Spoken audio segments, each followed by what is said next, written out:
Okay, is n an integer? An integer is a whole number, positive or negative. Also includes zero, so like -3, -2, -1, 0, 1, 2, 3, so on.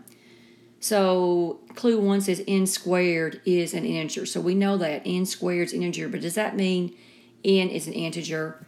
And the answer is no, because let's let n equal like the square root of 3. And what is the square root of 3 squared? Square root of 3 squared is 3. So n squared, yes, is an integer, but n was not an integer. So, of course, you've got cases where if n is 3, of course, and you square it, you get 9. So sometimes yes, sometimes no. So that's not good enough. So clue 1 doesn't work. Now, clue 2 says what? Square root of n is an integer.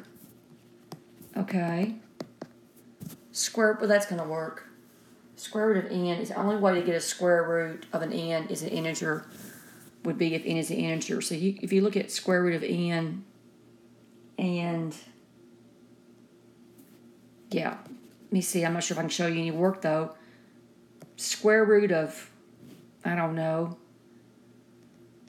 12c is not an integer, and they're saying square root of n is an integer. So that would mean it had to be square root of like 16. Square root of 16 is 4. You have to, if this is an integer, the square root of it would have to be an integer. And I'm being vague there. Let me think if I could think of anything else to say. Of course, if you started out with a fraction, if you took square root of a fraction, you're going to get a fraction. I don't know if I've said enough or not. Let me think for a second.